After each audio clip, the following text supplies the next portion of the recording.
Odds are good we'll be hearing from almost everyone here anyway over the course of the afternoon.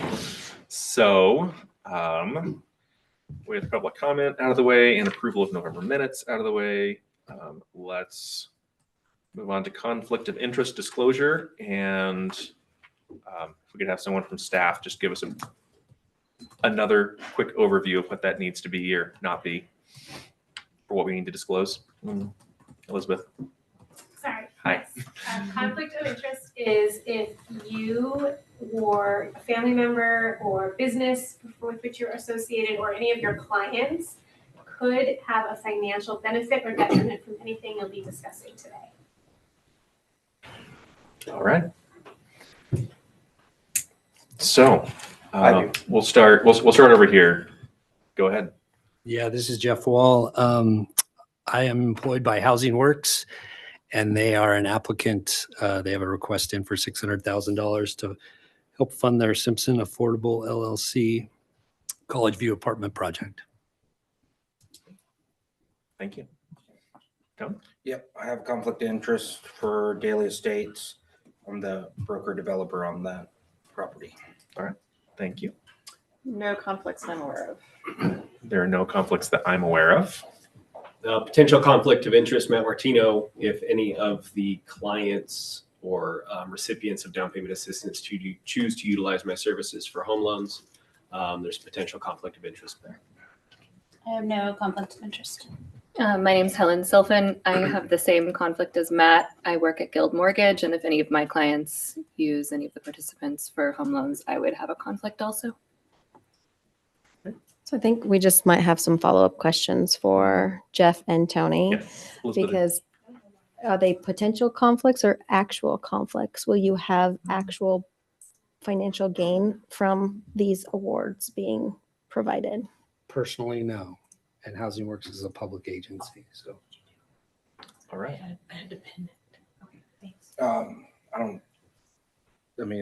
No, I don't think so. I mean, I'm just selling them the property.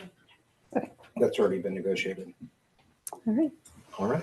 And these are recommendations to council today. So there is a subsequent step in the decision-making process. So if council awards, that may have the financial impact. So I think we have potential conflicts and we are good to go. Great. Thank you. All right. Let's have the Bear Creek property presentation.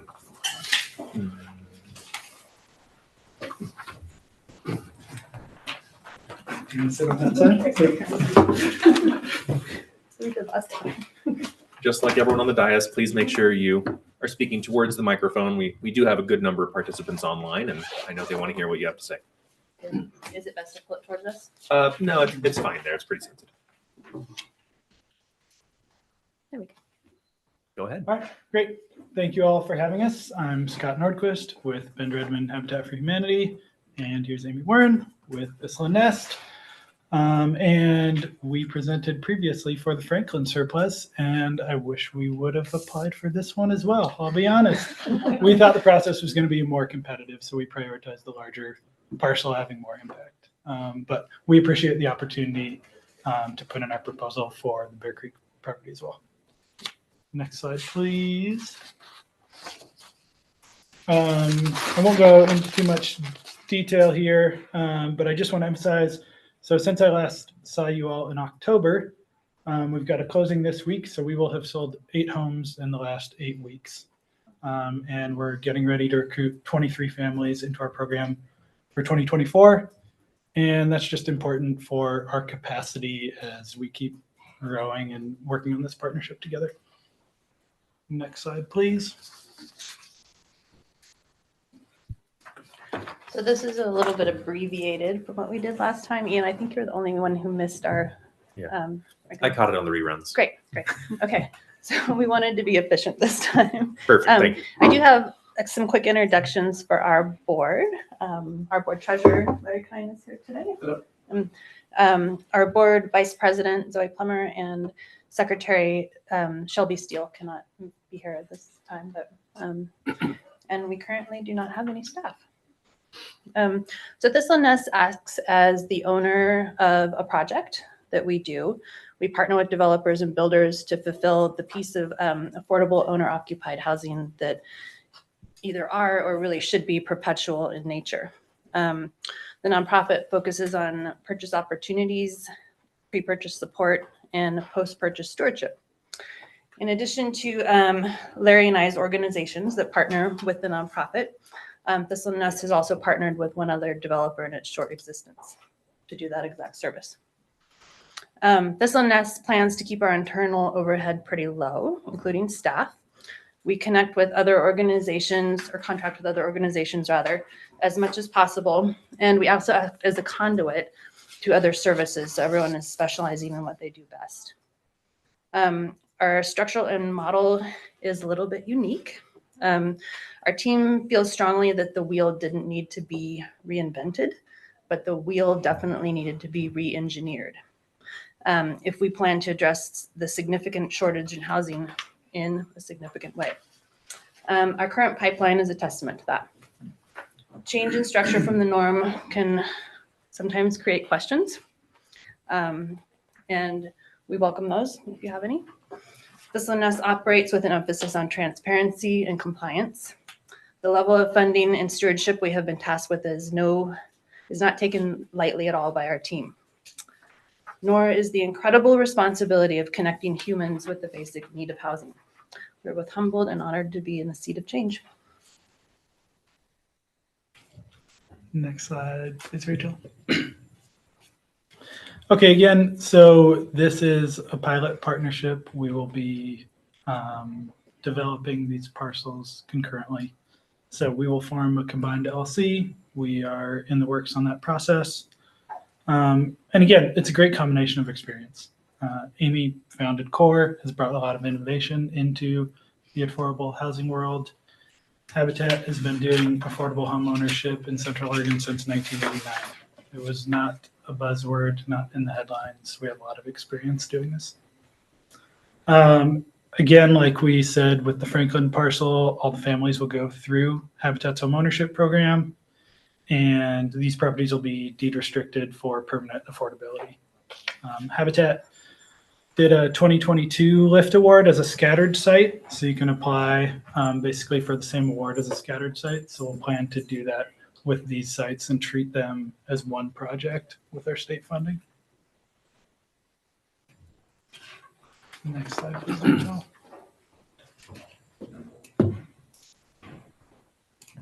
Okay, I'll start out by saying there's a lot we don't know yet. We had a very short amount of time. I think it was about 30 days, yeah, to do some site design, have a pre-app, and that was basically where that ball stopped. With our, can we flip forward for just a second? It's the site map, yeah. Preliminary plan, we're able to fit 8 units on there. They have a shared wall at the garage. At this point, our plan to make them the same floor plan as some of the homes on Franklin that might be in the vacated right of way. Those particular homes, we are designing for at least 2 of them to be universally accessible. And if it's not cost prohibitive, we plan on carrying that through to the rest of the homes in the model as well. Can you go backwards? As with the Franklin, these will also be part of that flagship eco development and carry all those goals with it. The same style of building, definitely being net zero, and hopefully as far down the path as we can get as far as passive house and carbon neutral, as well as the site. I know we jumped into that in depth quite a bit with the Franklin one. I don't want to give the same presentation, so please ask questions. Go ahead. Thanks. I think we can go to questions. Yeah. All right.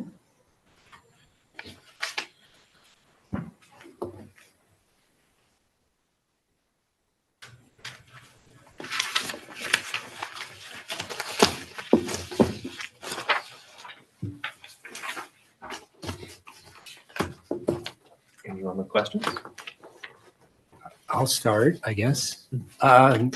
So on the pro forma that's up on the screen, it says land loan of $20,000. Are you expecting that to come from the city and get the land for free, or is that coming from an external source? External source. Yeah.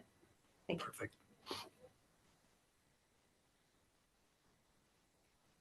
I have no questions. All right. Can I clarify? Because I think I confused myself.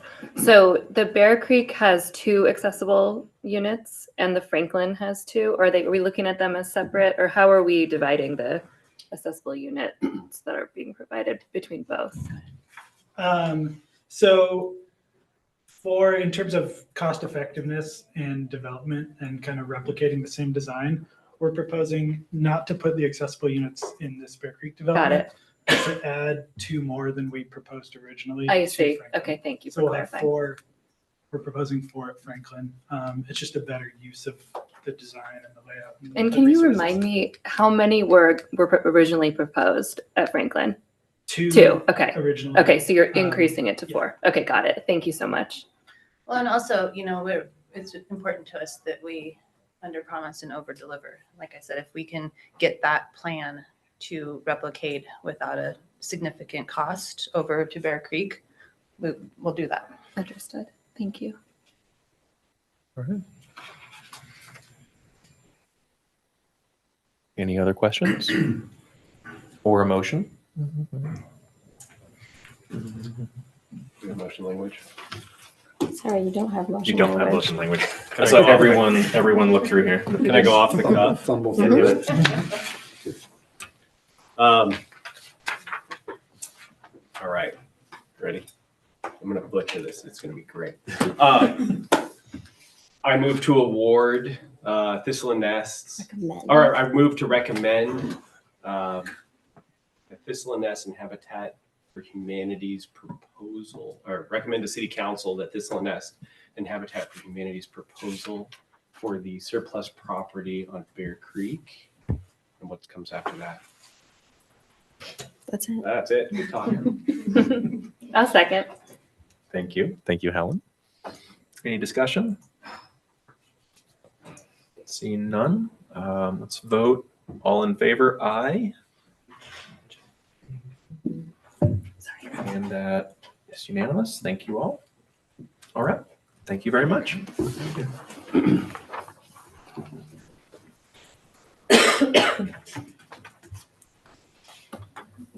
All right. Well, Rachel and I were discussing on the way over here, is this one of the best meetings of the year or one of the worst meetings of the year? And we have decided, as always, almost always I defer to Rachel. Yes, it's one of the best meetings of the year. So affordable housing deliberations, we have 6. Yes, we've got. These are just the presentations. Right. There's no deliberating. Your scores will come after they present. Yeah. Just to make that clear. So, yeah. So I have a note for this month's minutes. Chair, Mandy is present now as well. Excellent. Welcome, Mandy. So affordable housing presentations. And we're going to start, let's see, we have 6 and we are on schedule at this point. We have about 10 minutes for each one. And so out of courtesy to your colleagues, I would ask that you assume that you have 7 because that's how that time is going to go. So 5 minutes for a presentation, 5 minutes for any questions that we may have, but we will not be deliberating on it today. So do we have a timer set up? I can time again. Okay. If you like. If you would just give the presenters 1 minute, when they're at about a minute to go. Okay, so 3 total? Mm, Or No, it's 5 minutes. 5 It's- minutes it's- total, 1 minute warning. Yeah. Yep. Got it. all right. St. Vincent de Paul, Not first seeing up. anyone from St. Vincent here, so we might have to go next on the agenda. All right. Oh, is he online? He is on. Oh, he's online. Fantastic. He's been promoted to- Perfect. Thank you.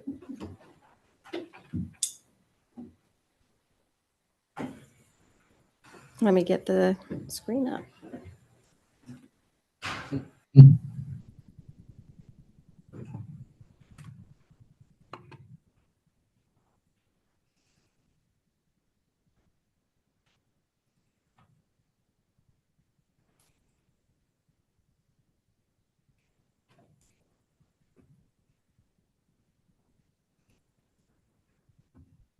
There we go. Excellent. Sounds like we've got the audio on. Go ahead, introduce yourself for the folks that are on the live stream, and the floor is yours. Okay, my name is Gary Hewitt. I'm the executive director at St. Vincent de Paul and Ben. So we have these cottages we rent out. They've been here since the 1930s, and the hope is to renovate them to a more modern look. So many of them are really dilapidated, and they've gone years without any work. They were built as honey cabins, though, in the 30s, and they were out of town at that time. They still have yellow paneling inside them, the yellow pine, and the kitchens are in need of repair as well as the bathrooms.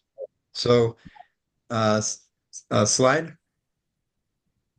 There we go. So this is Jeremy. He was the first graduate from our program at St. Vincent's Place, and he is now living in our other housing. And this is my hope is that this becomes phase 2 of our whole project, and that people can move from St. Vincent's Place into this housing, and then a few years down the road, move on with now a newly acquired rental history. So slide. And this is what some of them look like now. They were definitely built as utilitarian in the 30s. They weren't meant to be comfortable or even to have any space to work, really. There's no counter space, nothing available there.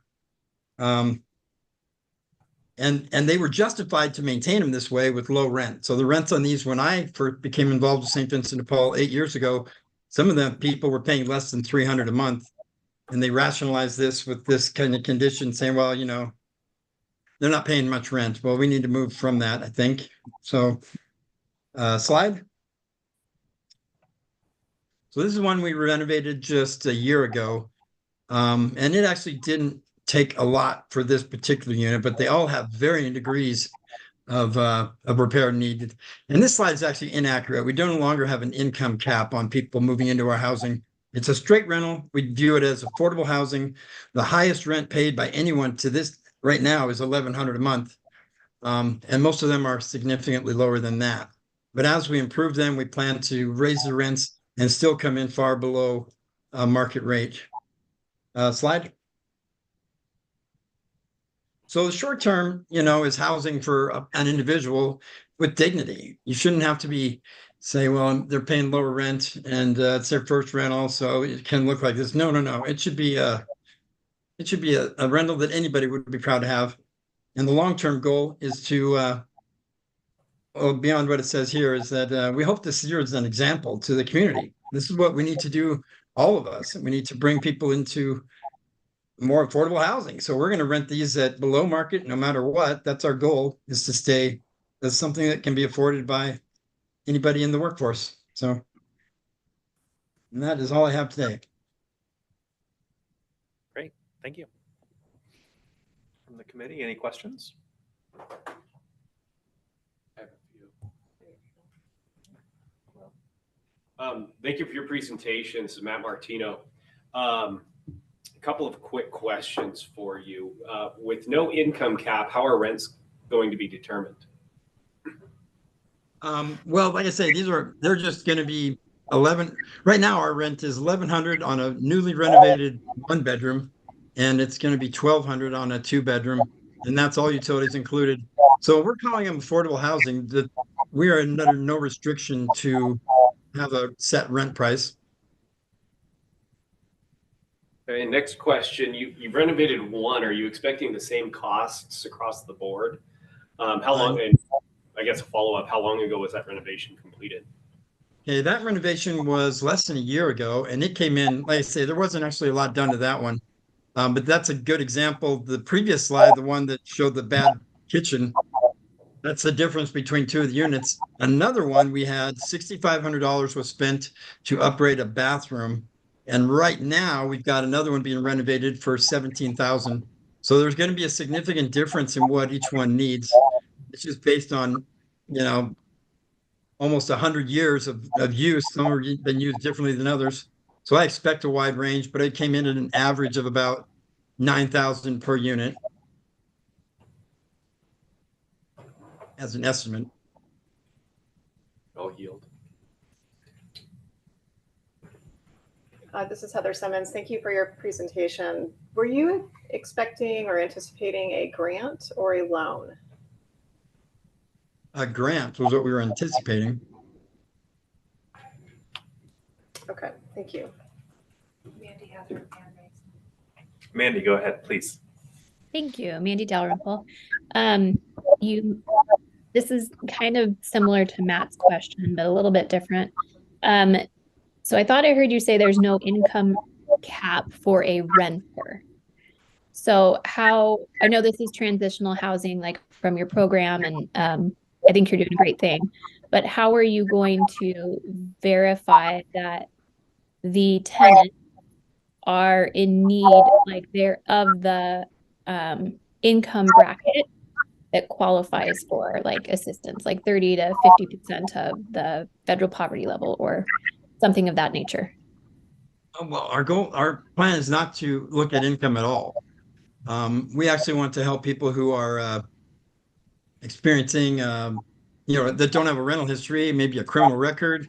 And that's a lot of the people that are coming to us right now that say, I can't rent. And this is what the obstacle we're facing. It's not actually, even when our income level was set at 25,000, if you're working full-time at minimum wage, you're making that now. And that's kind of why we decided to get rid of that, because it meant that the only people that could qualify for us were people that weren't working. And that wasn't our goal. So maybe I'm not quite answering the question. I don't think we're going to look at income at all.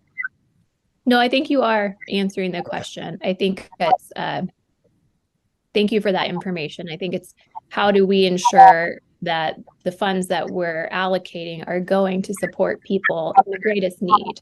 And if you're not looking at that housing or that income level, then that's where I have that question. But you did answer the question. Thank you. Okay. I have one question. I see in the presentation it notes 5 cottages. In another slide, it said there's 13 total, I believe. How did you arrive on the number of 5? Well, we determined that that's the maximum we would be able to do in a year.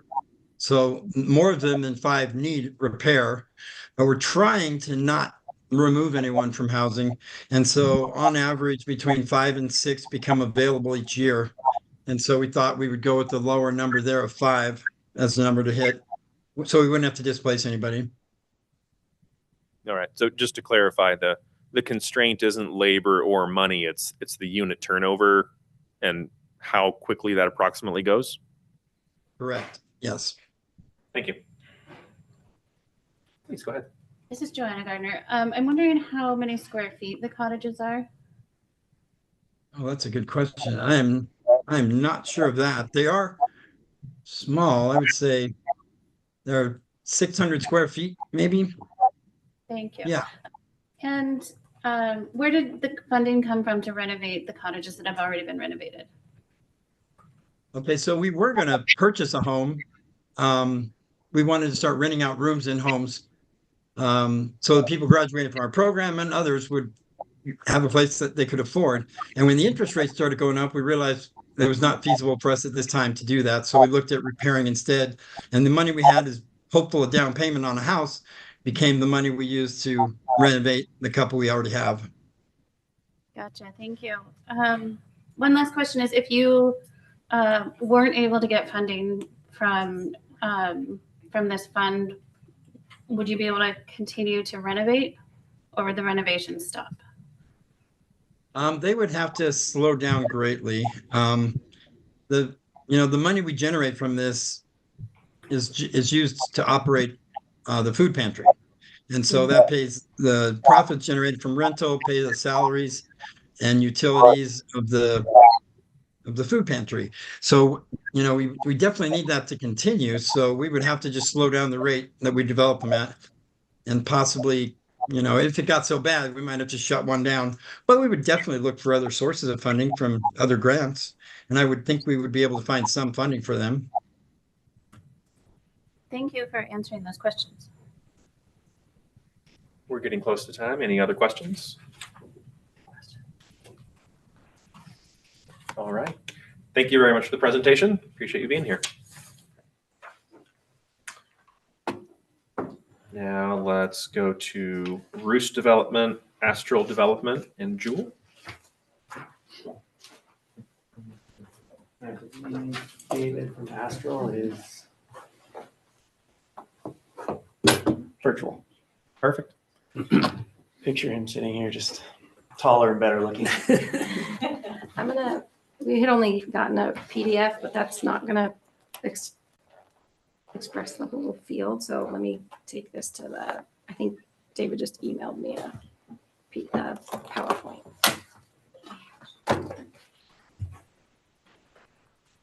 Hey, there you go. See, I was right. He's got you surrounded. He's on both sides. I don't see an email.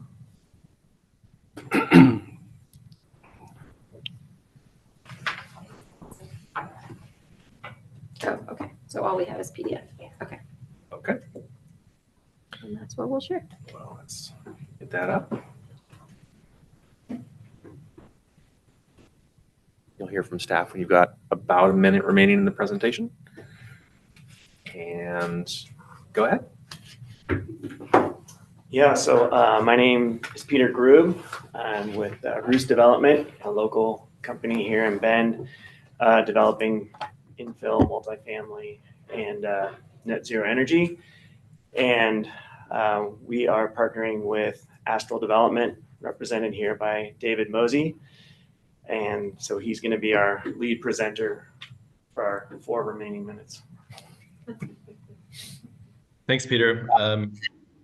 I'm coming to you from Pakistan. I believe that the signal is going to be strong, and we'll get us through the next 4 minutes, but we're well represented there with Peter, Perry, and Christy. I am an affordable housing developer, native Oregonian. I've been practicing in New York for about the last 12 years or so. More about us in a second. First, a disclaimer, the images that you're going to be seeing here are, while they're emblematic, I think, of the quality and the design that we're seeking to put forth here in this project. We are, due to the city's rezoning efforts, we are seeking to make a bigger dent here in the housing need by effectively maxing out the site, which is actually why we're coming to you today. Next slide, please, Rachel. Thank you. So, site is in the Orchard District. You know the neighborhood, 4th, Northeast 4th, and Olney. Next slide, please. We're obviously, while I'm not new to Bend and not new to development, I'm new to some of you. So just a quick intro. At Astral, my focus really is purely on affordable housing and workforce housing. We dip our toe into the market rate world, but our primary focus is in workforce and affordable. We found some synergy with our local partners there in Roost, and the 2 organizations have joined to not only carry out Jewel, but to set a template that we can reproduce over and over again. Next slide, please. Sorry.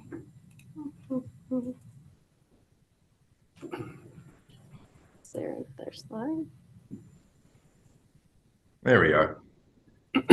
So our goals: create long-term affordability. To you and me, that means permanent affordability. The intention here is to cater to a population of city workers, teachers, hospital workers,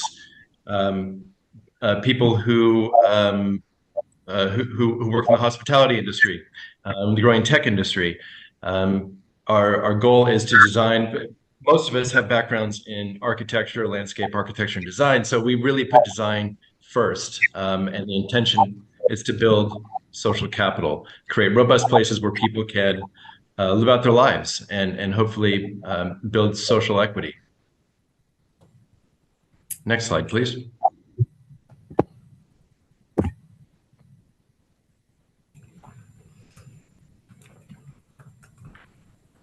So we have a plan, and we have a backup plan, and we have a backup plan for the backup. Our plan is to pursue a 4% bond light tech project. That's how I've spent my career. I've managed from soup to nuts I don't know, a dozen of those, mostly in New York and in Hawaii. But no, we are endeavoring to pursue this model here in Central Oregon. The backup plan is very similar to our first option, our primary option, which is again OHCS 4% bond financing. The backup plan is to pursue a non-LIHTC bond product with a nonprofit mission-driven lender on the East Coast who we've been working with for a while now on other projects in the Carolinas. The third, if that doesn't come to fruition, the third option is a HUD 221D4 workforce housing product. This is just to say that we are committed to providing robust, affordable housing here in Bend and in this at Roost specifically. And if you probably have heard war stories about what's going on in Salem, OHCS is moving towards streamlining their process, but we can't wait forever. There's debt on the property. We're going to move forward with design in Q1 of next year, redesign that is. So the bottom line is here that we're not necessarily going to wait for years and years for it to be our turn to build a new construction non-Portland metro affordable housing project. If by Q1 2025 or Q2 2025 it seems like the opportunity doesn't exist, that the bond and the LIHTC and the subsidy, the lift financing and a consolidated application isn't all there for us, we're going to pivot and streamline this and get to a construction closing using a private nonprofit bond. So you've. Thank you. Oh, go ahead. Any last comments? We're getting towards the end of our time. No, please. Why don't we just stay on this slide, on the next slide, and then I'm happy to take any questions. Great. Thank you for the presentation. Questions from the committee? I have a few. Please.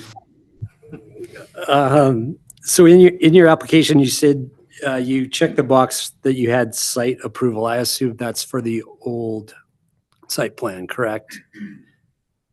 Because it feels like this money's going to go to redesign the site and you'll need to get site plan approval again, right? Is that correct? That is correct. Okay. And I guess, so that leads to my next question. Why the change in course? So the rezoning is allowing us to go from around 36 units to upwards of 140. And we're trying to make a big splash here and really, again, put a dent in the acute housing crisis that Bend and Deschutes County is seeing. So we're looking to maximize the site. And I guess with that, I love the fact that you have multiple paths forward. The question is, so your LIHTC gap is significant, right? And I know that there's a capacity issue at OHCS. So it's like $14 million, I think, in your pro forma. Will the rents in Plan B or C still be affordable and have a covenant, or will it just be sort of naturally occurring affordable housing? No, funny you should say that. There will be a regulatory agreement. They will be affordable. Plan B, which is the non-LIHTC bond, will probably have to go up to 100% of AMI. So that's the main difference between, I'll say, option one, the OHCS option, and option two, the private bond option. With OHCS, with a LIHTC deal, we're averaging down to 60, right? So we're going to have 50%, 60%, 70%, 80% of AMI. With the second option, we're going to have to push that a little bit in order to get our permanent mortgage higher. So we'll have to go up to 100% of AMI, which is why, basically, that's why it's a second option. We want to create as much affordable housing, purely affordable housing, as possible. Great. Others with questions? I have a question. Of the options you laid out, how will you know when you need to move from one option to the next? Great question. So we are in very close touch with OHCS, monthly, if not every 2 weeks. So, you know, I know generally when to expect to look for a consolidated application. And if it comes, we'll apply. So basically, when that option has been extinguished, either if the consolidated app doesn't come by summer of 2025, or if we are rejected, if there's just not enough money in the coffers. Again, while we would love to partner with the state and get this done, we're just not willing to wait 3 years to even get to a construction closing, 4 years perhaps. And that's why we have kind of really pursued and investigated other options here so that we can get the shovel hitting the ground, you know, sooner than later. So to answer your question in one sentence, I would say by the end of 25, we'll have made that decision, or by the summer of 25. Great, thank you. Other questions from the committee? Mandy has her hand raised. Mandy. This is Mandy Dower. Missed you, sorry. That's okay. I just raised it. How long would these units be affordable, whether it's at the 80% AMI or 100% AMI? Forever, in Okay. perpetuity. Okay. Thank you. The regulatory agreement will probably go to the end of the mortgage term, which is 40 years, but you know, I'll probably be long gone by then, and the intention is to keep these projects permanently affordable, right? So if there's any subsidy that's pinned to the project, in order to flip it into a market rate project, you'd have to pay back all that subsidy, which is just an onerous task for any market rate developer. So, you know, the capital stack is designed such that it should stay affordable for decades. Thank you. I've got one more. All right. It's quick. So forgive me if it's in there, but this committee likes to see these be loans. Is there a plan for paying back? Is it in the pro forma? When will that occur? How quickly, et cetera? Yeah, the intention would be to pay it back from cash flow. Now, of course, this is a discussion that we're perfectly willing and would be more than happy to have with you. But as far as the pro forma is concerned, that's the assumption. All right. Thank you all. Thanks, David. Thank you. How'd I do? Great. I think it's a nicer time of day for you than David. It's 4:30 in Pakistan right now. Yeah, it's 4:44. Getting a little late. Go back to bed, David.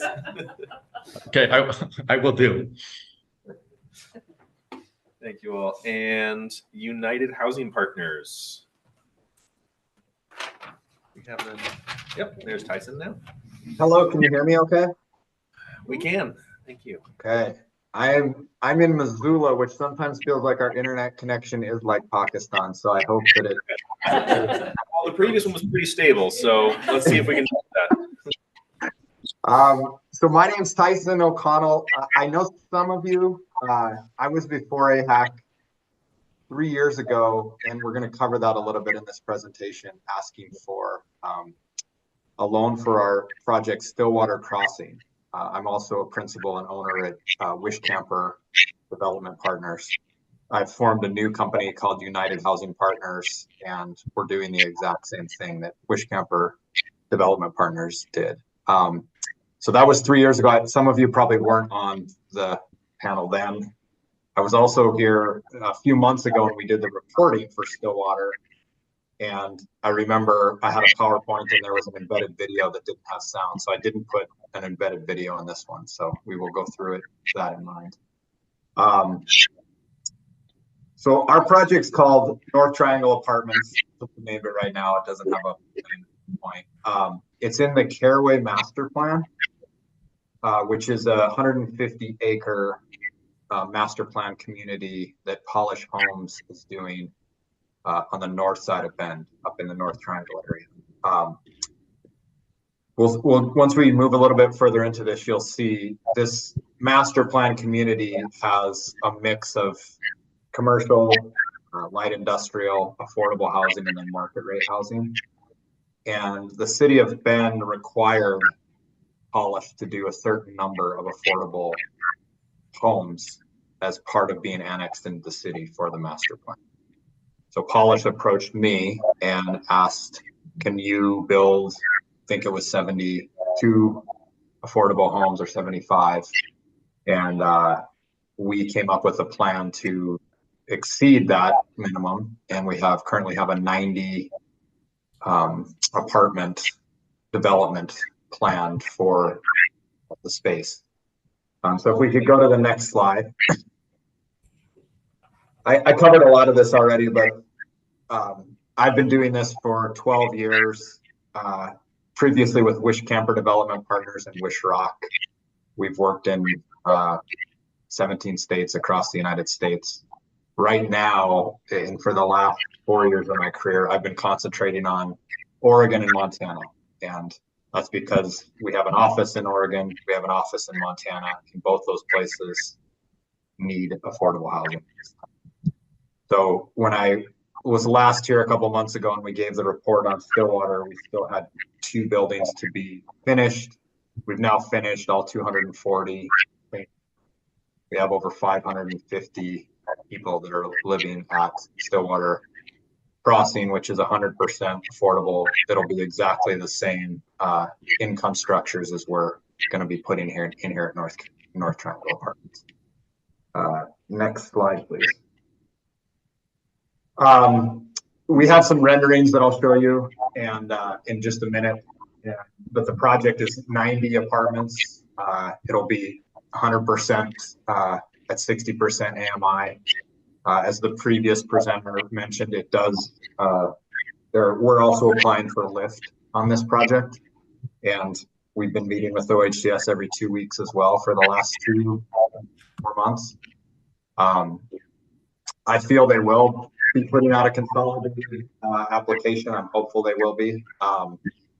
And part of the reason why we're asking for this loan from Bend at this time, there's 2 reasons really. One, it'll go a long ways toward having some local support when we apply for lift.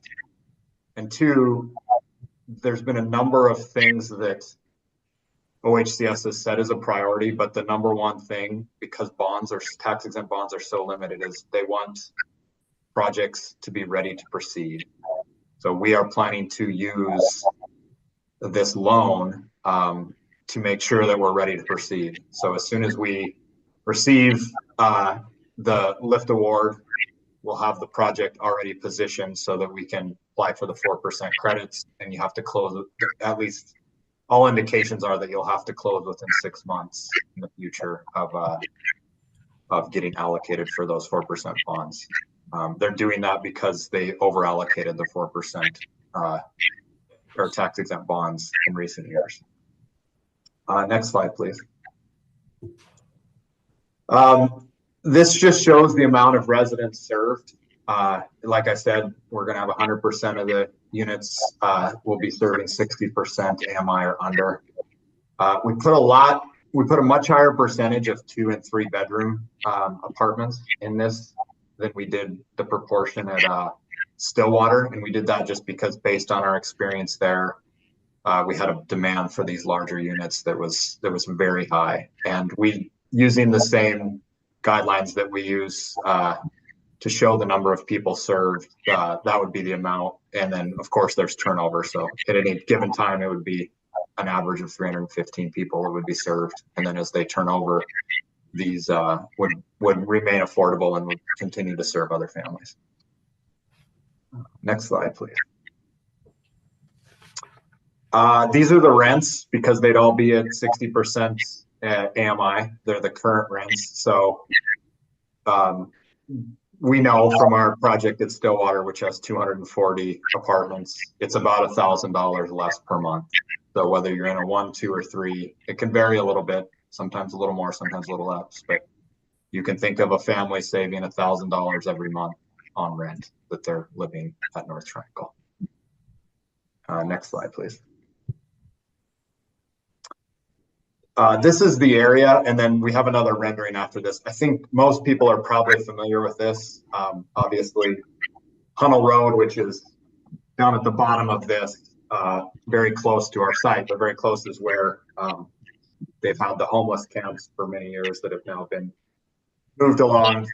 We know also from our experience at Stillwater Crossing, our first 24-unit building was, maybe not all, but the super majority were homeless previously before moving into our project. So we expect a very similar result here at North Triangle when the buildings are done.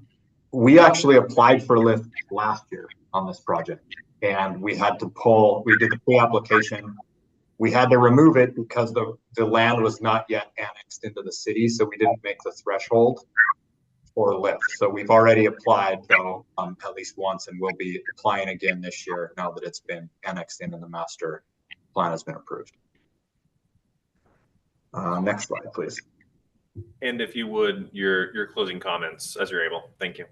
Okay. Can you go to the next slide, please? Yeah. So, that one.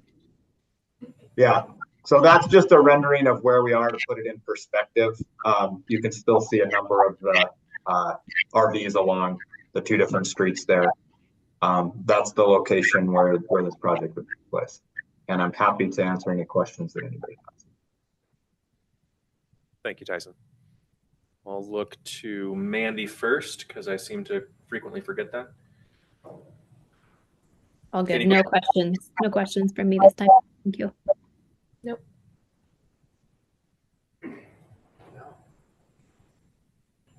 Jeff? I have 2 for you, Tyson. Infrastructure. Do you need to wait for infrastructure to come out there, or is it close? Well, we do need to wait for infrastructure to come out. The infrastructure is close, and actually in talking with the city manager, worst case scenario, we could tie into the existing infrastructure. There's a large North Interceptor Sewer Project, which is what ultimately will serve the rest of the master plan. And that is the plan. When we did Stillwater, we had massive infrastructure improvements that we ended up having to do. We worked hand in hand with the city to make sure we were building our sewer towards their sewer at the same time the buildings were being built. So that would be kind of the worst case scenario as we would do that, Jeff, but hopefully the infrastructure would be in, well, for this, because it's the first phase well before we closed. And then the second question is similar to what I asked Astral. So it looks like these funds will be used for pre-development. And so what happens if the project never materializes? How do you pay the city back? Yeah, that's a good question. We have a very similar model as Astral in that we have a number of paths that we could go down. I think that if one path doesn't work, we would pursue another path. This is the most streamlined and efficient path that we would be taking on this. Thanks. Yeah.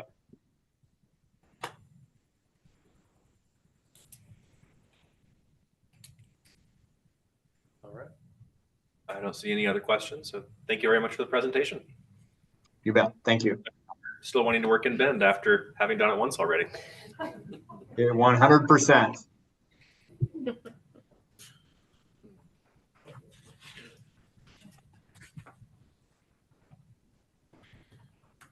All right. Thistle and Nest.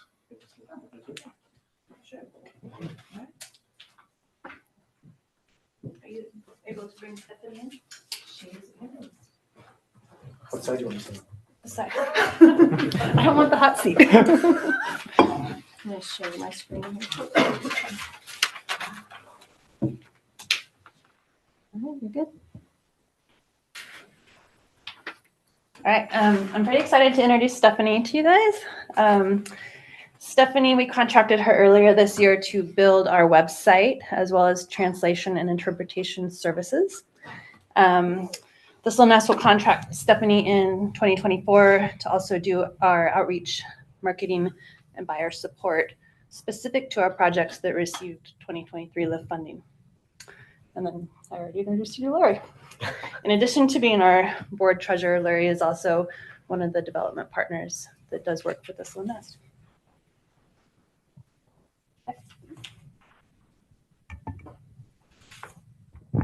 Okay, so our proposal is pretty straightforward, I think, compared to what you've heard already, because it's down payment assistance and fully funded, and some of it is almost done. Woodhaven Estates is the greater project that's in the blue and green collective. We have 8 parcels. Each parcel is approximately 1.15 acres. Each one holds 19 homes. Most of them are shared wall townhomes, and some are standalone, one standalone unit in each phase, for a total of 133 homes in this development. Next, please. The parcels that we're applying for down payment assistance for are the 2 in green there. So 38 total homes. It's a mixed income phase of the development. The first 8 we built in there were sold at market at a price attainable to those making between 81 and 125% of the area median income. Right now we have a couple of teachers in there. We have an employee from a local governmental jurisdiction. And yeah, a couple other great workforce employees were able to call that their home now. Next, please. Yep, it's 28 shared wall townhomes total is what we have available in 2024, and 2 standalone units. The photo is of one of the finished 8 units. Next, please. They all have single car garages, private fenced backyards. I think that's next slide, actually. Private fenced backyards, they're fully irrigated, fully landscaped with low water, low maintenance plantings with a focus on pollinator species. Next slide, please.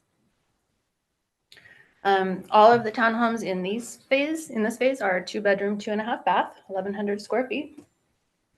Next, please. They all have modern design and are energy efficient. With this particular phase, because we're in CEC territory, it is not possible to get to net zero, unfortunately, because they will not net meter throughout the year. Next slide, please.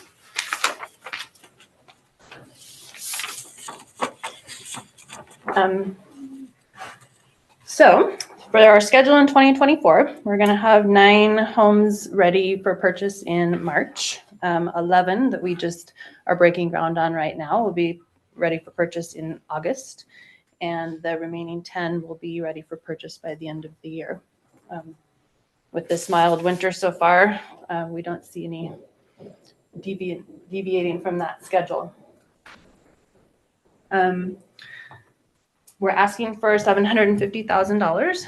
That is approximately 15 homes at $50,000 per door or per house buyer household. The buyers we have on our list right now that Stephanie's going to tell you a little bit about she's going to profile the ones that are on the list that need down payment assistance. So what she's going to tell you is not inclusive of all buyers on the wait list. And I will turn it over to Stephanie to give you some humanity to my numbers. Thank you. Very nice being with you today. If you would help me with the next slide, please. Thank you. So this is our waitlist profile, and I'd like to highlight a couple of things here. The first one is that supporting our candidates also supports our local community. All recipients are residents of the Deschutes County, so that's very important to us. Then the second thing is that 90% of the households are women-led. It's also worth mentioning that 3 of them are also single mothers, and as you know, if life is already challenging for couples raising kids together these days, you can imagine the additional pressure of doing such an important job alone. The third is that our candidates represent the diversity of our community. It's 30% of the recipient households identified as non-white, race, or ethnicity. And last but not least, providing down payment assistance to our group of recipients is also a sound investment in the vitality of our local workforce. Just to give you an idea, 2 recipients work in the nonprofit sector. One works in a medical facility. One is an employee of the local university. And in general, all recipients are members of Bend's workforce, and it would be a loss if they had to relocate to find stable housing elsewhere. Next slide, please.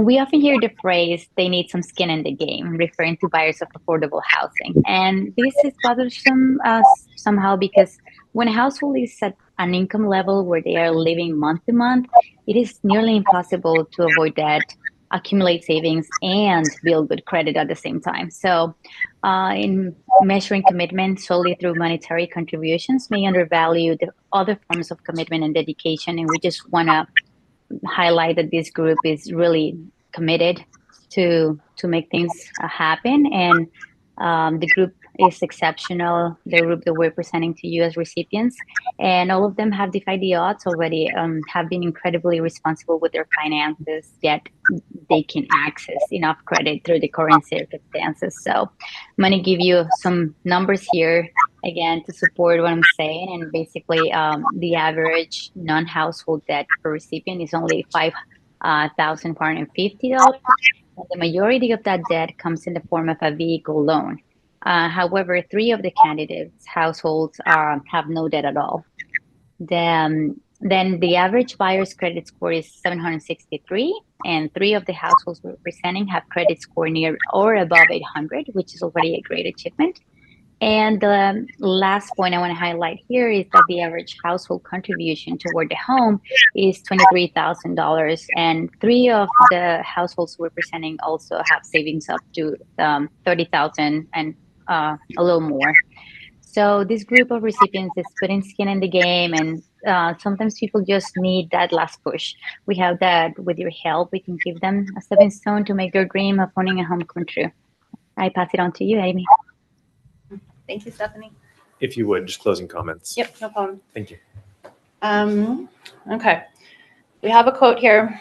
I'll go quick on it. I wanted to feature this particular buyer because they are about 400,000 deep in our wait list.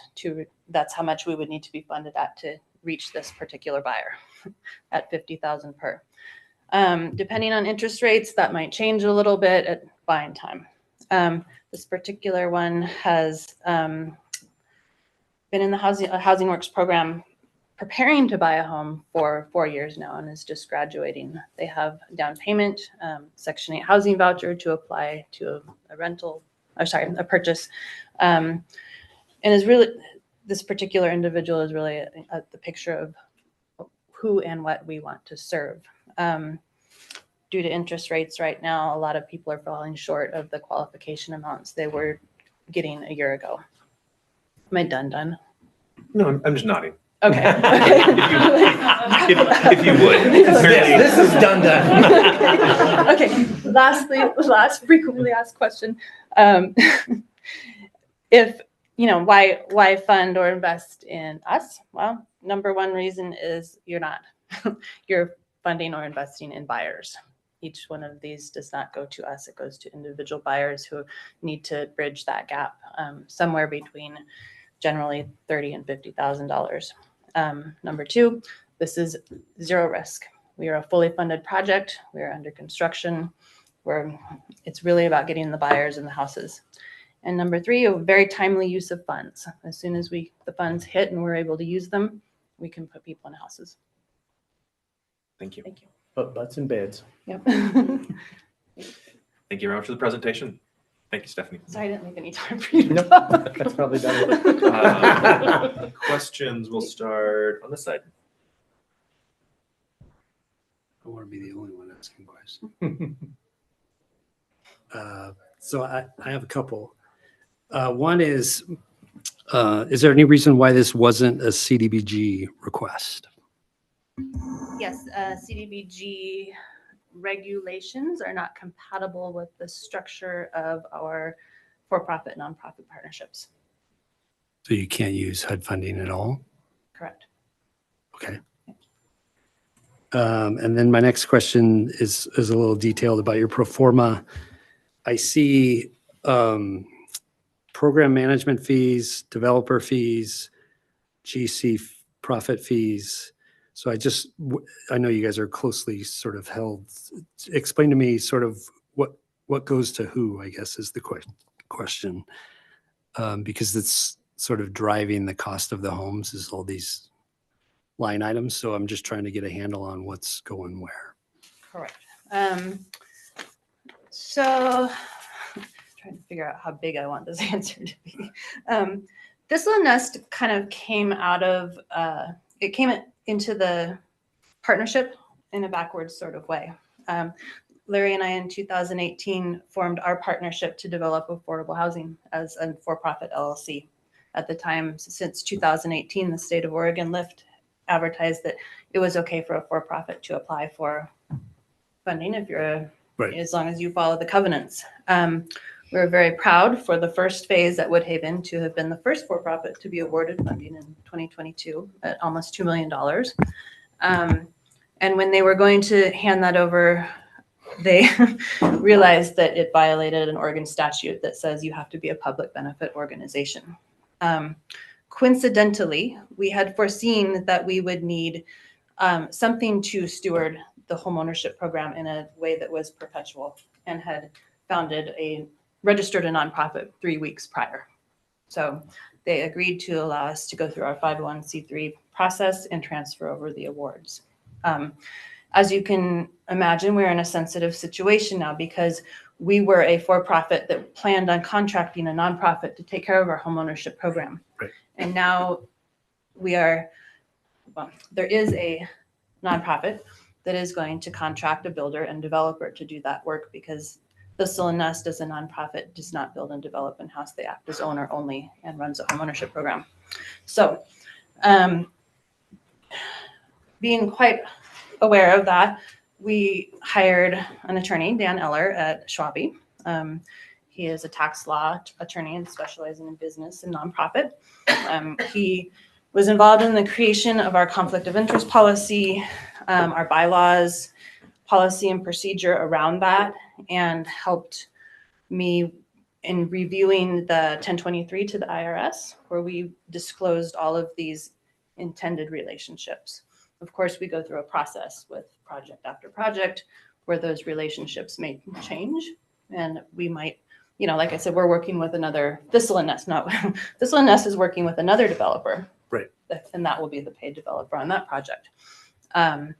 So those processes, of course, I'm willing to share with the greater group at any point if you guys are. Let me answer your question more direct. Because I've seen that. I've seen that through the whole day today. I Nobody get it. really answers the questions.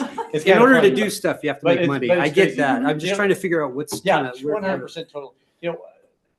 I've been working in this, not the exact affordable arena, but I've seen this forever. I started this program because all my kids grew up here and very few of them can afford houses.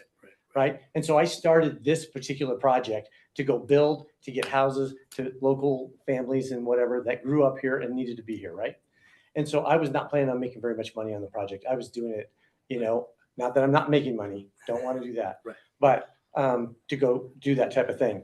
So one thing led to another. And when she was at Core, now it's Rooted.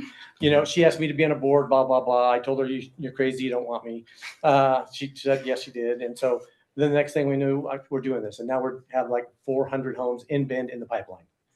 Because we're doing it differently than everybody else. We need to get massive amounts of affordable housing on the ground. Right. And so when you go look at our performance that we've taken over to Lyft and given to them, we're not even maxing out the 10% developer fee or any of those fees. Those fees are coming back over to us in whoever the builder is and whoever the developer is. That's who's going and doing that. Okay. To go and offset those, we've decided that we want to make sure that the organization doesn't grow and create this need for a bunch of money that doesn't put butts in beds. Right.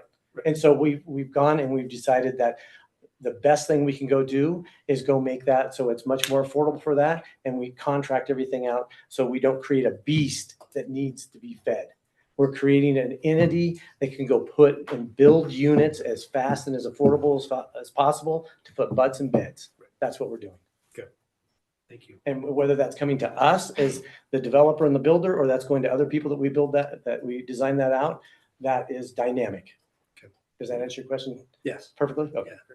Yeah, and for this particular one, I'm sorry to keep answering, but and the ones in the future, we, like Larry said, we pay less than the state's allowed developer fee and GC fee, both.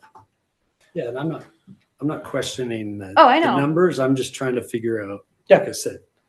I think it's a very fair question, though. I would ask it if I were not Yeah, sitting in my seat. this is an investment in Yeah. those, you know, I heard a question earlier, not to us, but to somebody else, like, hey, can this project still go forward? Absolutely, positively. You're just saying no to these people that can't get into these homes, those single mothers, those people like that. It'll put somebody else in it, right? It's not saying no to us. These houses will get built. They will get to affordable housing. It just won't be these people. It'll be different families. We have time for one brief question before we move on. Go ahead. So I'm not sure I was following the answer. So of the dollars that you're requesting for the down payment assistance, what amount of that would be used to fund these fees? The down payment assistance goes to the buyer. So 100% goes to the buyer, correct. It's a loan to the buyer. Yeah. It just helps offset their purchase price at the 80%. Yeah. Uh, So we just apply on behalf of our waitlist people. Okay. Yeah. That's what I understood. Yeah. But so these fees are being paid for out of other revenues and other. Yeah, exactly. And I'm sorry if I misunderstood that question, gave you too long of an answer. Well, I wasn't expecting to be that short of a question, so excellent. Any other quick questions that we can fit in? Just to clarify, these are going to people who make 81 to 125? No. These are all 80% and less. The ones that are 81 to 125 have already been. Thank you. We started those the before we majority. had lift funds, so those were just at market rate. Yeah, that are part of the land lease and the part of the community. Yeah. And those are ready to be moved into in 2024, those 15 families that you have? Yes. We'll have 30 in 2024. Okay. Ready for Yeah, moving. there's- What do you have, 8 or 9 units under construction right now, framed and 11 drywalled? broken ground and 11. 10 in. Yeah. Thank you so much for the presentation. Thank you.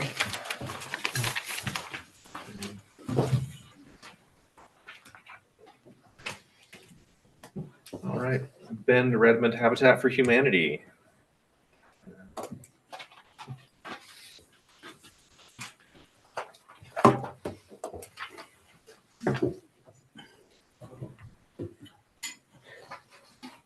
All right. Hello again, everyone. Thank you. Scott Nordquist with Ben Redmond Habitat. So I'm starting here. This picture is not of our Daily Estates project. This is a home we recently sold and the family moved in October. Heather's at the dedication. Thanks for coming. This was a family of 5 who was in a very tight 2-bedroom apartment at Healy Heights. They got to move into this beautiful 3-bedroom and recently reached out to us because they got to host their extended family for Thanksgiving. And we're super grateful and appreciative. This property was purchased with affordable housing fee funds.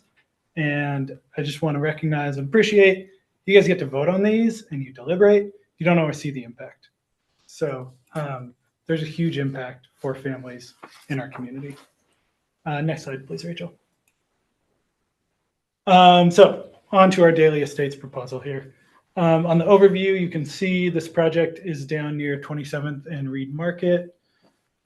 Really upcoming area. There's new commercial right on that corner. And then we have Stevens Road, Stevens Ranch coming on soon. On the right, you can see the dial overview of the property. We are not developing that entire tax lot. Rachel, if you go next slide. So that is an existing duplex that will stay there.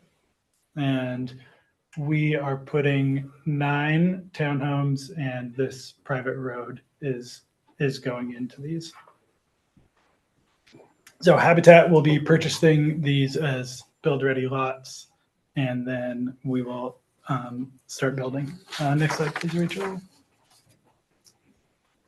A little more about the site. So 9 homes, a mix. So our team has met and started some pre-design work since I wrote this up. So we're likely to expand beyond 2 and 3 bedrooms. We might incorporate some 1 bedroom and even 4 bedroom if we can get it into the site.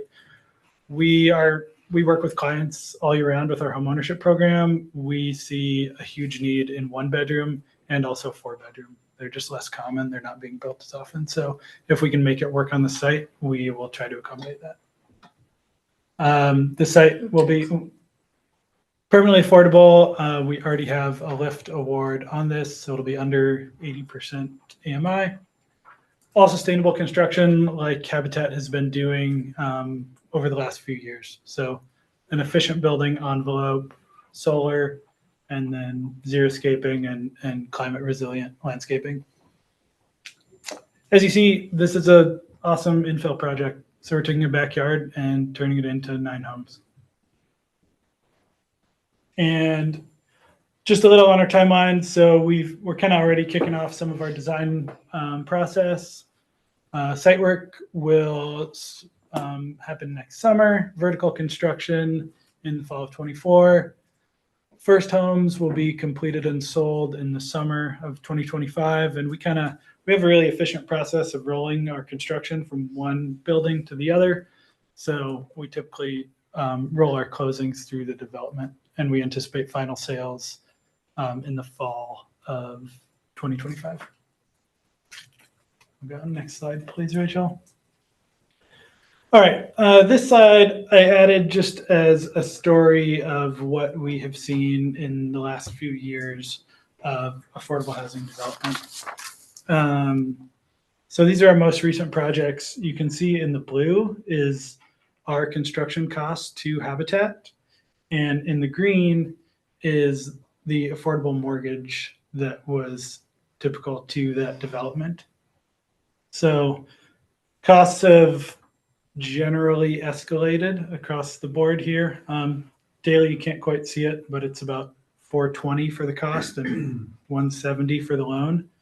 So costs have increased over these last few years. Incomes have also increased, so mortgages should, but the interest rates have had a way bigger effect than those incomes increasing year over year. So the amount that we have to subsidize on each unit has increased significantly. And so to have down payment assistance for these buyers is huge, because when you look at an affordable loan of 170, 175, that down payment assistance is huge for making this work. And I'll point out too, our development that we're closing on right now down on 27th Street, some folks have probably driven by it. 5 out of 12 are at 60% AMI or below. We don't get any bonus points for that. That's really just a value that Habitat has. We don't only look at what someone can pay. Habitat looks at need, we look at willingness to partner, and we look at ability to pay. So we're not just looking at who has the biggest mortgage takeout. And so we have an average loan of $170,000 for that development, and having funds as CDBG or affordable housing fee as down payment assistance makes that happen and lets us serve a wider range of incomes. Next slide, please, Rachel. And quick pro forma. Like I said, we already have LIFT funds on this. And I think I'll just leave time for questions. Thank you. Thank you, Scott. Please go ahead. Can you talk with us about whether CDBG funds would work for this, if you'd be willing to accept those instead? Yeah. So CDBG, so we asked for $450,000 in affordable housing fee. CDBG will have a term of the end of June of 25, which is right around our summer closings. So we are confident we could use 100,000 of CDBG or of affordable housing of CDBG, excuse me, for 2 households. We might be able to do 4, but we would rather under promise and over deliver, as Amy referenced earlier. So yeah, we could do 2 households or 100,000 in CDBG. And we think we could confidently utilize that and utilize the rest for affordable housing fee funds. It's challenging timing with the closing schedule and the different funding deadlines.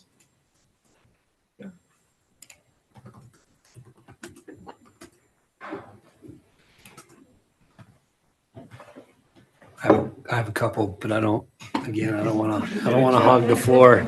Go for it. So first question, Scott, you indicated in the app that I think you were close to closing on the land. Can you give us an updated status on where you're at with that? Yeah, it has been a longer process than we'd like. Right now, we are working with the city on an expedited path to close. I'm not invested in all the Don't languages make promises. before we get final plat. So we're trying to expedite it as fast as possible. We're going to close this winter. I don't know exactly when. Okay. But those lots will be build ready. And I know Habitat's already, we're ready to take on some risk and engage architects before closing so that once we do, we're ready to hit the ground running on the development.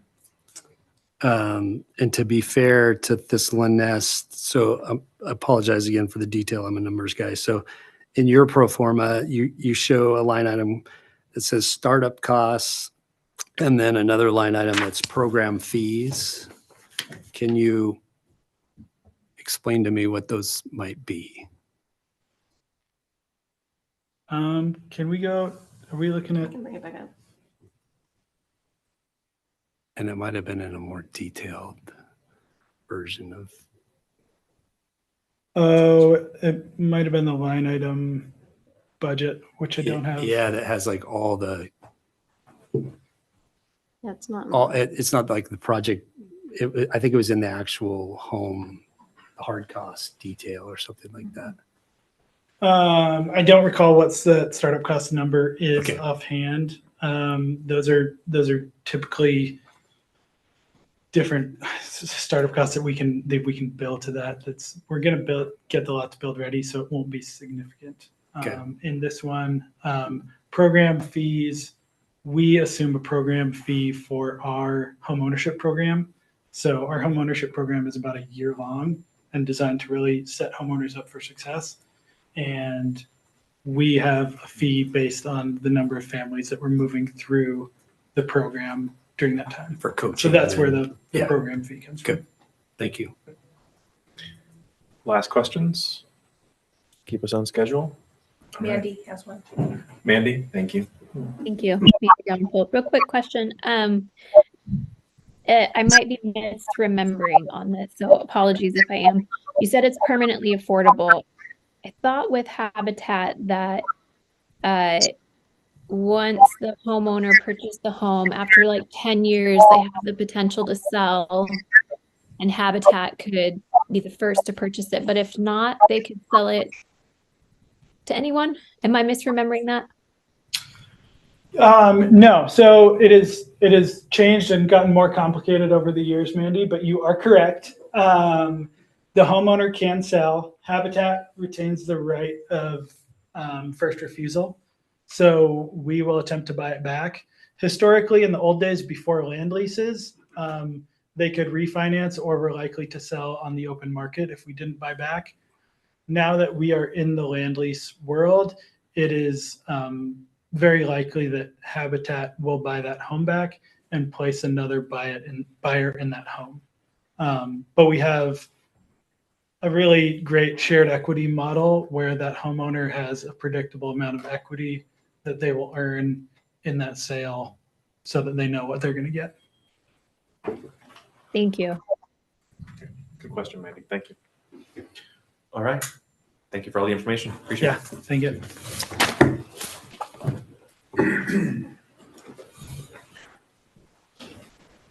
All right. Simpson Affordable LLC.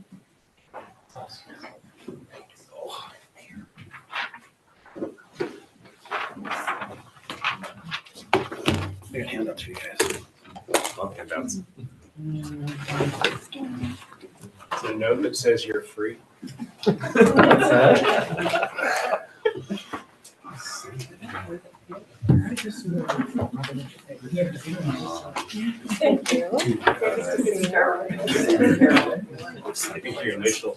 Yeah, there was a bunch of. I forgot your name tag, sorry.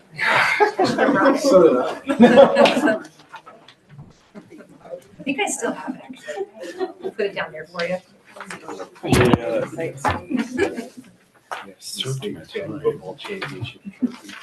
I am right now. Did you all want to? You don't know what they say. I look at it all the time. I've got it at home. All right, gentlemen, go ahead. Floor is yours. Thank you. I'm David Brent, Executive Director of Housing Works, Keith Wooden, Director of Real Estate Development. This project's not as fancy or clever as ones you've heard. This is a pretty straightforward lift 4% rental project, 59 units. We received our lift award about 9 months ago. We applied for private activity bonds about 2 months ago. We've been ranked the highest balance of state applicant for private activity bonds, so we're pretty much guaranteed to get them.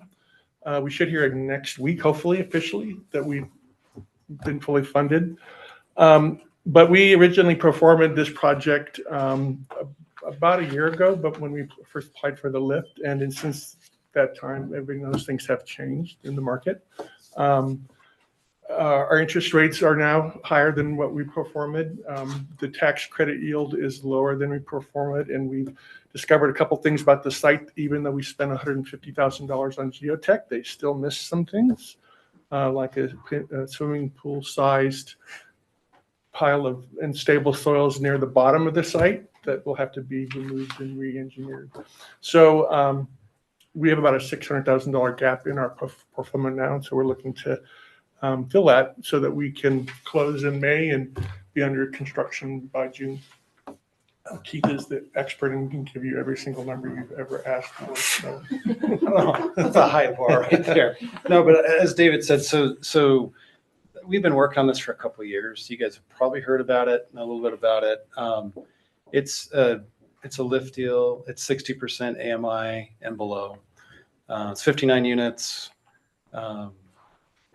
Our rents, I mean, just so everybody knows why we do this, our one bedrooms are going to be in the 700s, 2 in the 800s, 3 in the 900s.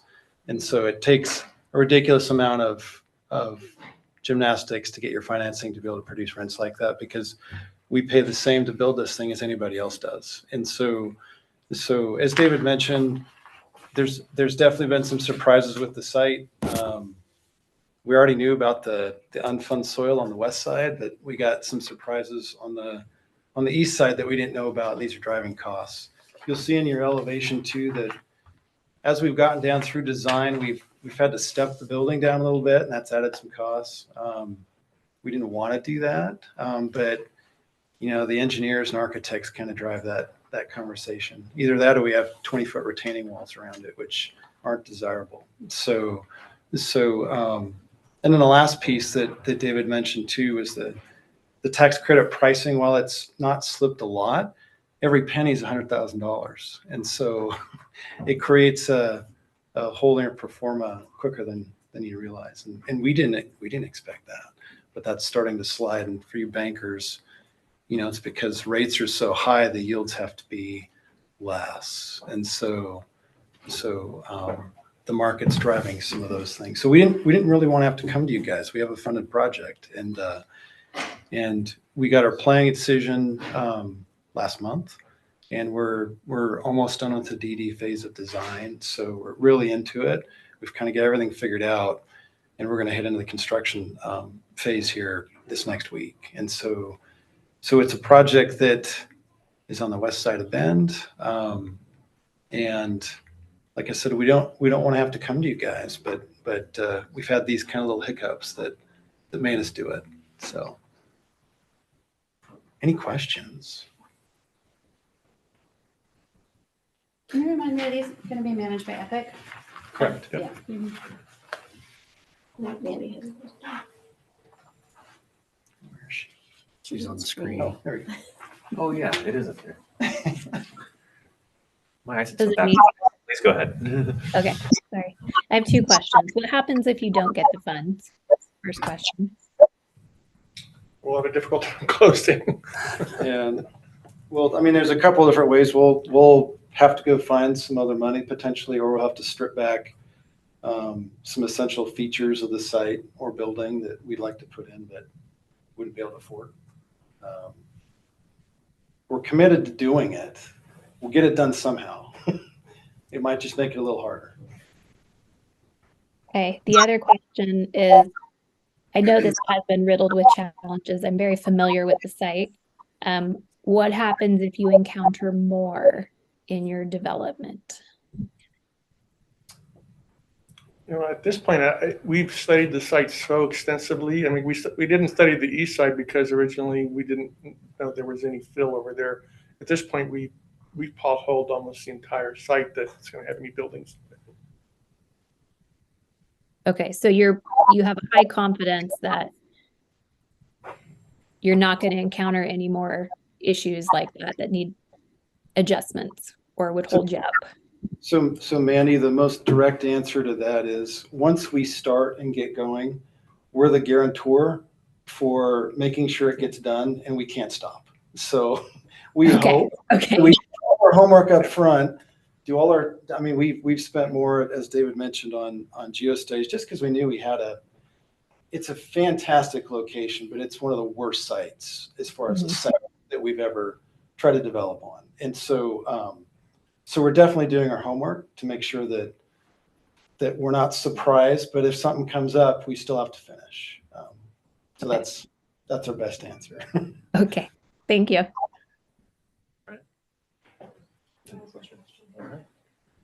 Any other questions?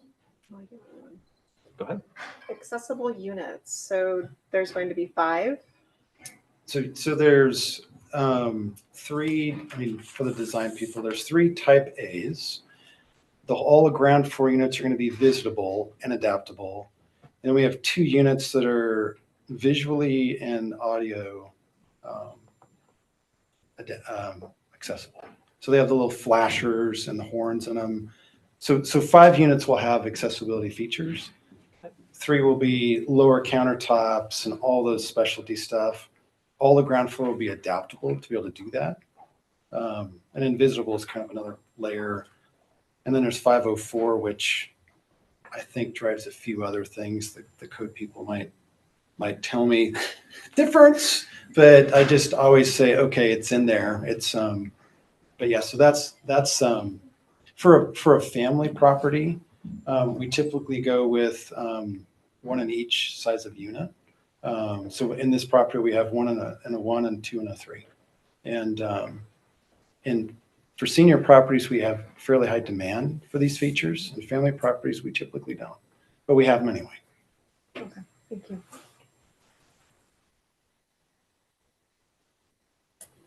Any other questions? All right. Thank you very much for coming. Thank you.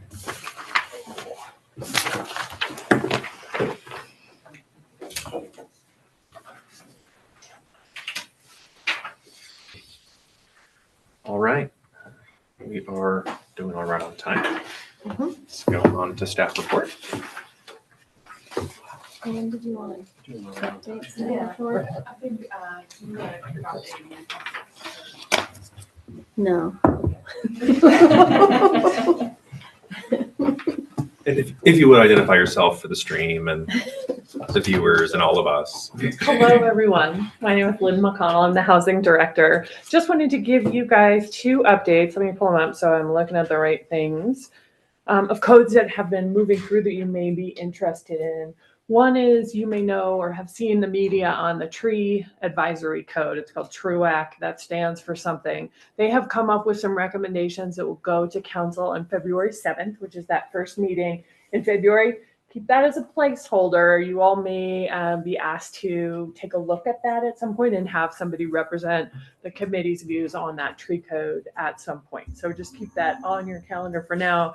That's the council meeting. In addition, you all were aware of the Stevens Road parcel that we were taking through various different forms of entitlement. This one's a weird one. The most recent was concept. We developed a concept plan and we've been working through different sorts of documents to get it back to Department of State Lands for sale.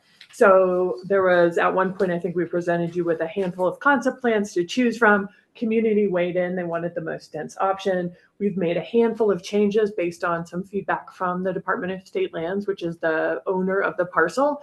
And that one has passed Planning Commission unanimously as of Monday and going to City Council February 7th as well. So keep that in the back of your minds.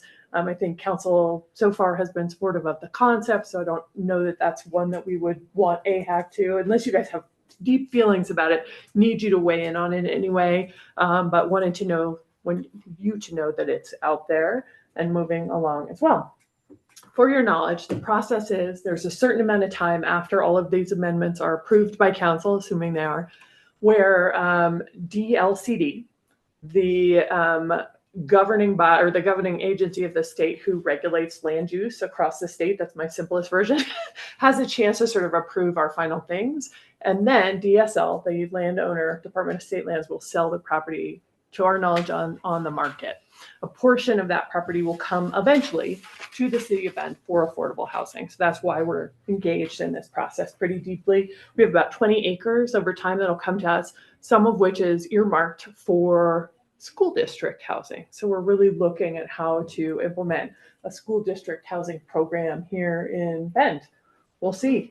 You all may be involved in that as well, but really exciting to see it meet that first test and move forward, and looking forward to seeing it at council after that. So we will also have a committee council check-in in that second meeting in January. Typically our chair or vice chair takes that and provides feedback on behalf of AHAC at those meetings. Oftentimes there's a topic to reflect on right then and there, so we don't always have the chance to bring it all back to you before we reflect on it, but can definitely update you as we know more. So that'll be that second council meeting in January. Typically it's the second meeting after each quarter, if that makes sense. So we'll do it again in April. So I'll talk to both of you two, and make sure that Ian and Matt, one of you are able to make it. If not, we'll be looking for volunteers from the committee for that one as well. And I don't have that date in front of me. I think that's all I had, unless there's anything you can think of. Do you want me to stay up here or go? Oh, no, you can go.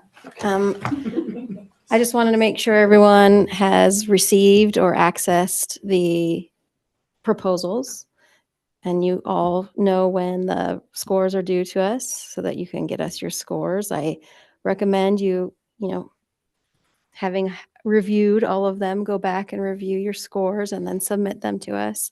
Again, this is a time to review the proposals, go back with your presentation information and address any of your questions and give those scores.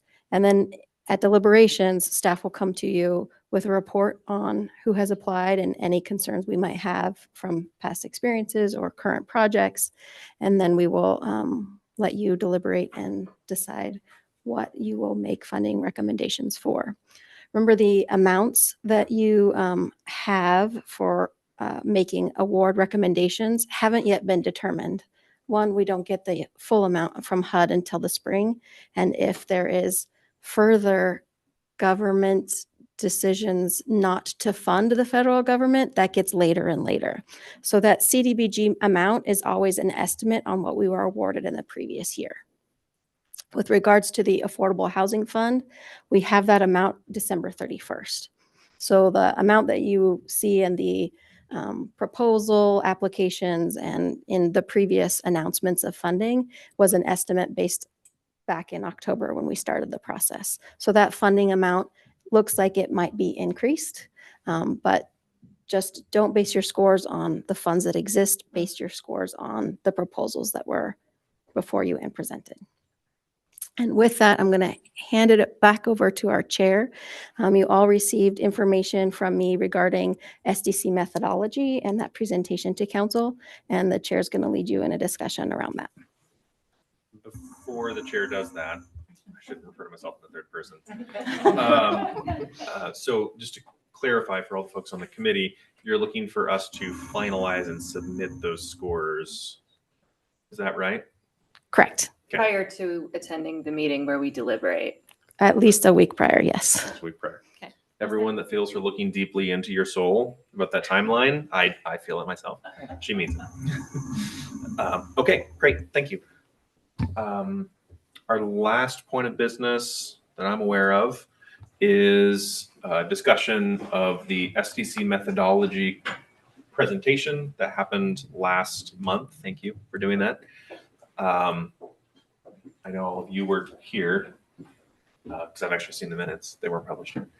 And then I went back and watched the recap, or watched it again on YouTube.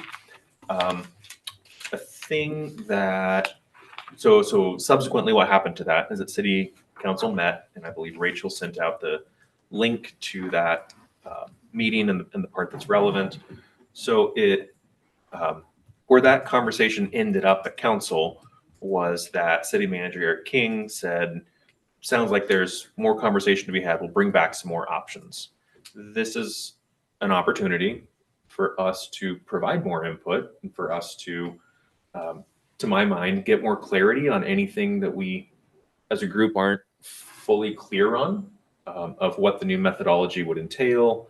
What is that going to look like? What would our involvement be? And to provide as robust a recommendation as we can. The name at the top of the agenda is Affordable Housing Advisory Committee, and I know that's a role that all of us take pretty seriously. Is we're not here to write policy, and we're not here to tell council what they have to do, but we're absolutely here, each of us in our own professional expertise and the expertise we've learned over the time being up here on the dais to provide really robust recommendations. And so I would like to suggest, and we'll subsequently make a motion to the point that this group takes another shot at making recommendations to staff after getting any kind of clarity that we need, because there is this opportunity to do so. I think that's the main takeaway I had from watching those videos, is that there's an opportunity for more input, and so let's take that really seriously. The information from the presentation, the video of the presentation from last month is online. I don't believe that we have that actual presentation that's been shared with the committee yet. It's not on the website. It might have gone out via email. Great. So my recommendation, because it's the holidays and getting anyone together is challenging, is that the committee write a letter after getting any further clarification that's needed, that the committee write a letter framing the conversation that has happened to this point and what we understand that City Council was trying to mull through. We are the experts that they look to provide that kind of clarity. So to see what questions the councilors had and see what professional expertise we can bring to bear on helping them with that seems to me to be really an excellent use of our position on this committee, all of us. So I'll ask for discussion on a well, no, I won't actually. So I'll move that the committee write a letter to council providing additional clarity on any points that we feel is appropriate. By a show of hands, all in favor? Second, first. Thank you. Yes, first, second, and then all in favor? Aye. Well, the letter will happen subsequent to our conversation. Yes. Okay. Subsequent to this meeting, the letter will be drafted by members of the committee and staff. Yeah. All in favor? Aye. Aye. Great. Okay. Is there anyone that would like to lead that effort? Christmas is in a week and a half. That terrifies you as much as it terrifies me. I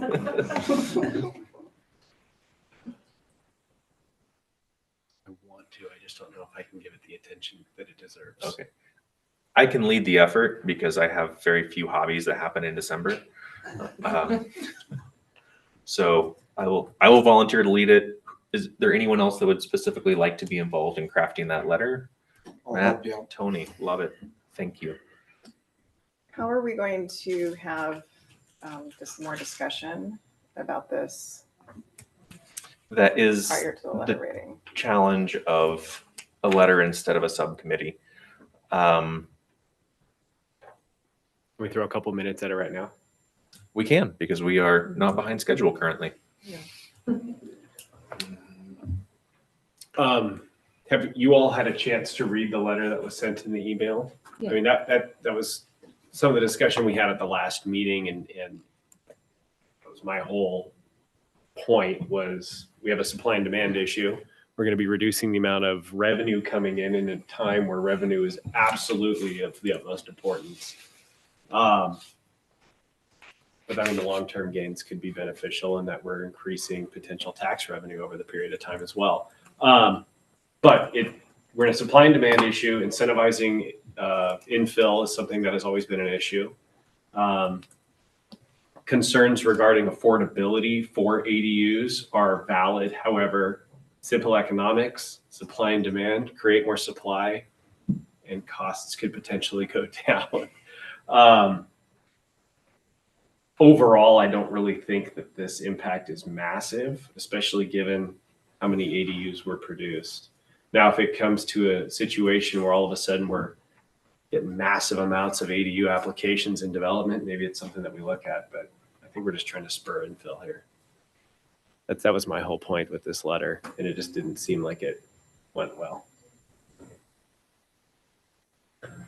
So I think there's, for me, multiple things related to the SDC conversation. One is related to ADUs and what further exemptions, if any, should occur. And then there is the larger conversation about SDCs that we had at the meeting prior around qualified facilities or businesses that have received exemptions. And then if they go on to do other things with that property, what should happen, right? So I think there's kind of two different things. And I understand the letter was specifically related to ADUs, but I feel like maybe we had some unfinished discussions potentially around the other piece. So are we today only talking about the ADU exemptions potentially? No. Okay. The letter can be all encompassing. Okay. I just wanted to put that out because I that was my soapbox last meeting, and I just carried it with me. So I also listened to the council meeting and the deliberations council was having around exempting ADUs because we really don't know who's going to be living there, you know, and is it really an affordability ADU? I mean, it's like, I think there's a lot more to this conversation than potentially the conversation we even had. I very much agree with that.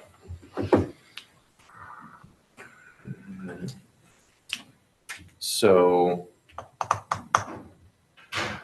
it seems like we could, because we still have some time, if we put together a list of items that this committee would like to cover in that letter, there can be a draft that can go out to the committee for review and comment.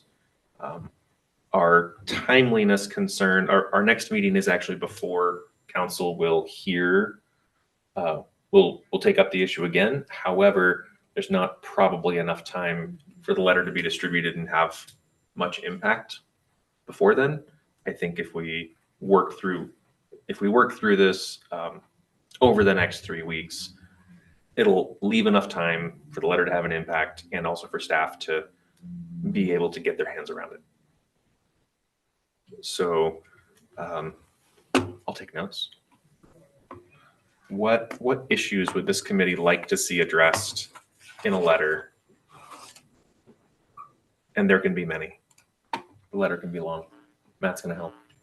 Related specifically to the, sorry, I'm forgetting that acronym now, the initials. the SDC methodology. SDC, thank you. My issue that I'd like to see is the removal of SDC fees from ADUs, even at a temporary basis, to spur the development more and increase units. Even when they're not intended to be affordable housing. Yeah, it's a supply and demand issue. You know, if you produce more vehicles, they're going to have to be sold. And the prices will drop. You know, I can see that. I mean, I guess my question would be, where do you stop that precedent? Like, do we now remove associates from You can housing? go by feeling, right? I mean, producing 82 in a year is not nearly enough. You know, there's so much infill and availability for this.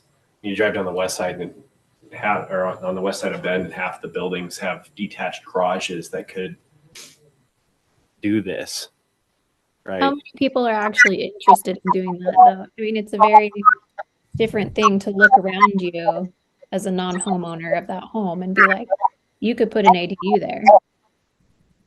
But like, is this actually stopping people from doing that? Is this $2,400, whatever, stopping people?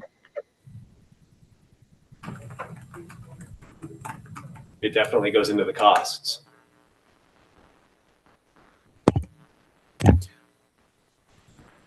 We can run a 24-month campaign as a test pilot.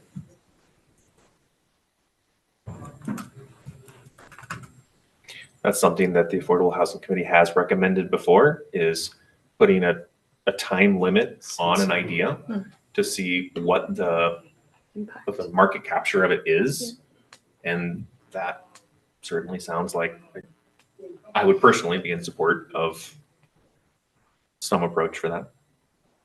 And could we get data from that? Like, are those ADUs being occupied continuously? Like, what information would we have after 24 months potentially? No, just put the waiver of the SDCs for 24 months and see if it spurred more interest. So first, even just backing up to like the 24 limitation, that might be creating a program that the city hasn't fully vetted. Oh, but we're not creating anything. We're making a recommendation. Yeah. I'm just saying, if you would like to make a recommendation, you might want to think about a viable recommendation that like might not be more administrative city staff.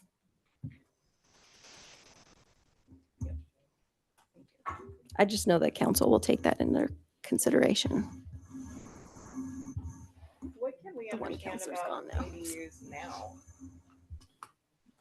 I know the city has a lot more data about them. They did 2 years ago. Don't know what the extent of that data is. I'm just wondering, do we need to do do we need to do a pilot? Can we see who's occupying them? Like, what are the, Yeah, I know the Chamber of Commerce has done quite a bit of work with the city of Bend around ADUs. And we can certainly get from staff what information is out there about them that they do have. That'd be good. What do you know? For what? What purpose? Carrie, would you like to come up? No, come on up. I mean, if they're short-term rental, the city knows. Yes. So there's that. So I think that we as staff would want to know what questions you have regarding data. There's some data that we have, like short-term rentals, how many ADUs are short-term rentals, the production annually. We have that average. We also have those specific numbers. We certainly have information on tax revenue that the ADUs produce over time. As a property increases in value, we have those numbers. So you're losing on the SDC, but are we gaining on the property tax? Those types of questions, we can get that data for you. I think this is a timing thing, but I think it would be helpful for staff if we knew what you would like to know. We can do our best to get you that data. It also would possibly represent to council what you feel council maybe should ask from staff. Yeah, those questions. I'm not going to have numbers right now in this meeting, in this public forum.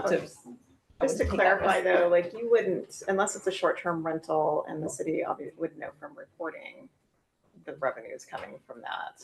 The city probably wouldn't have any visibility to long-term rental situations and the rents for those. So that wouldn't answer the question of not that specific question, no. What proportion of the ADUs on the market now are being used for affordable housing, or are they truly market rate? That information that's sort of the larger question for me is to part of this, and not the short-term rental, because the city obviously knows that. And I don't think the city would know anything about charge of short-term rentals. We just know what have licensed to get a short-term rental. Mandy, go ahead. So I don't actually think I'm in agreement with just a blanket, like waive this for ADUs. I think it would definitely be more like you could request to have it waived if you're going to keep it as middle income housing, like with a max of 120% AMI or something like that. But otherwise, you're opening up the door for, I could build a short-term rental over my garage, have those fees waived, and that's not doing anything for housing for us here. But I know Rachel said something about administrative burden, and that may, what I just said may create that. All right, sure. So as an action item, because not everyone processes verbally sort of in the moment, if anyone else has further questions that you'd like to have answers from staff, could you please email those, not to all of us as a group, but individually, to Rachel. Who should these go to? Probably Rachel. Okay, great. In, let's say, today's Wednesday, by middle of the weekend, whatever you think that is. And then staff, if you could pull those together, I think that'll give us a clear idea of where a lot of the interest is and what this group is focusing on. And we can start using that information, just getting the information, disseminating it, and drafting a letter. Tax revenue increases, definite question of mine. Mm-hmm. All right. Can I just ask one more clarifying Of course. question of staff? If I recall from watching the council meeting, part of what was being discussed was the weighting specifically of transportation SDCs with ADUs. Sure. In particular, in light of this enormous transportation utility fee that's going to hit all of us, and kind of the optics or, you know, whatever, making potentially decisions to waive transportation portions, yet we have this issue. Yeah. Okay, so Elizabeth Oshel with the City Attorney's Office, and I was here before you talking about SDCs, and I was also talking with the council about SDCs. So the currently ADUs are charged 25% of the transportation SDC for a single family home. The proposal before that we talked about last time, and that was before council, was to charge about 25% of the transportation SDC. It would be about $2,000 for a new ADU.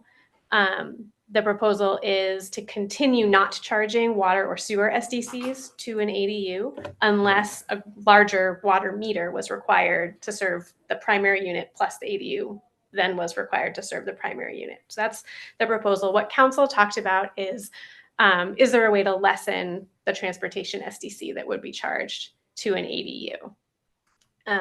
The 25%, the $2,000 number, was calculated from basically if we move to the tiered SDC system based on square footage. The maximum size of an ADU is 800 square feet. And if you built an 800 square foot, the average tier jump in square footage would be a 2-tier jump. And so I think that $2,000 number was the average difference between 2 tiers for transportation SDCs. And council asked, is there a way to make that smaller? What are some other options about transportation SDCs? Are you here for HREC? This is the Affordable Housing Committee. They're next door in the boardroom. Oh, funny. Sorry, guys.